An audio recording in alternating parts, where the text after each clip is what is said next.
विठ्ठलाच्या जयघोषामध्ये वडाळा येथील विठ्ठल मंदिरामध्ये भाविकांची रात्रीपासूनच 1 किलोमीटरपर्यंतची रांग लागलेली आहे। भाविकांनी आपल्या विठुरायाच्या दर्शनासाठी येथे भली मोठी रांग लावलेली असून आपण दृश्यांमध्ये बघू शकतो कशा प्रकारे भाविक आपल्या विठुरायाच्या दर्शनासाठी येथे तल्लीन झालेले आहेत। आपण काही भाविकांसोबत संवाद साधणार आहोत, त्यांच्या भावना जाणून घेणार आहोत।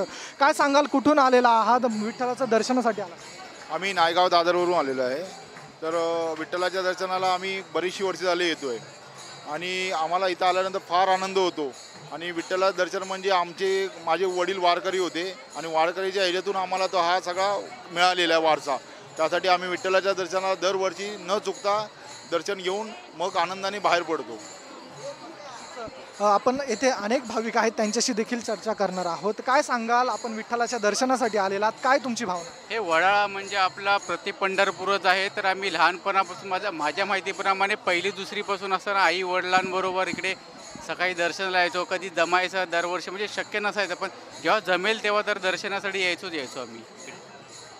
जय हरी विठ्ठल। विठ्ठलाचा जयघोषामध्ये येथे भाविक तल्लीन झालेले आहेत। काय सांगाल, काय भावना आहे? दर्शनासाठी आलेला आहात, रात्र झालेली आहे तरी भली मोठी रांग आहे। पंढरीचं दर्शन घ्यायसाठी फार मोठं महत्त्वाचं हे लागतं, पुण्य लागतं आहे।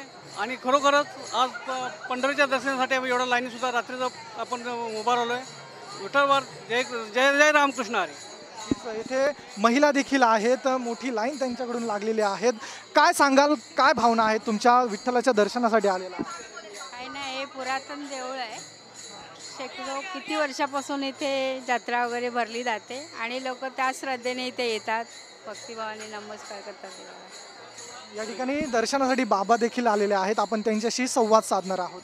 काय सांगाल बाबा, इतक्या दिवसानंतरला आता वर्षभरानंतर हा सोहळा येतो, काय वाटतंय? चांगला आहे ना। यावर्षी आम्ही इकडे दररोज येत असतो, पण आज मुलं सगळे आहे म्हणून त्यांच्याबरोबर यावं वाटलं। तर वारीसाठी जाता का नाही? वारीला जातो, आता 2 वर्ष नाही गेलं वारीला। आता वारी असते, आमची पंढरपूरची वारी असते।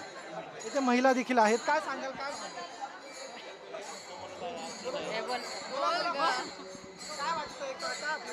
छान वाटतंय खूप। आम्ही प्रत्येक वर्षी इथे येतो आणि रात्रीच येतो की 12च्या नंतर आम्हाला त्याच दिवशी दर्शन मिळतं। अनेक भाविक आहेत, तसेच आपण दृश्यांमध्ये बघू शकतो या ठिकाणी मारवाडी वाडी येथील दिंडी देखील आले आहे। दिंडीचं आपण स्वरूप बघू शकतो। सर्व मंडळी या ठिकाणी टाळकरी आहेत, सर्व पखवाद वाजवता आहेत। काय सांगाल बाबा, कुठून आलेला आहात? दिंडी घेऊन आलात विठ्ठलाच्या दर्शनासाठी? बोला।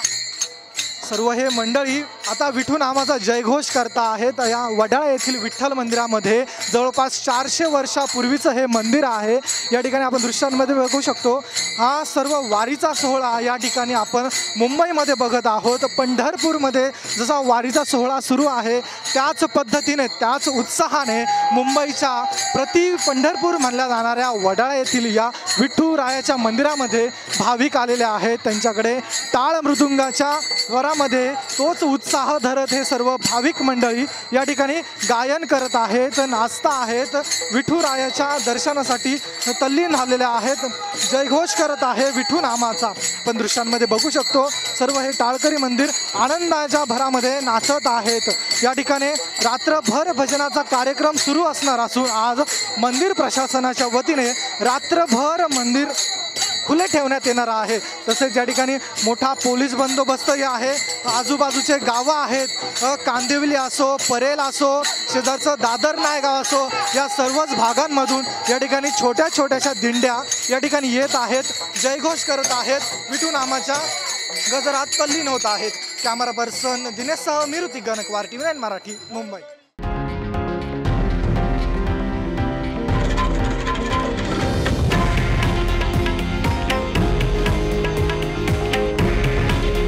हे आहे देशातील नंबर 1 न्यूज नेटवर्क आणि आपण पाहत आहात TV9 मराठी। काळजी तुमची, हित महाराष्ट्राचं।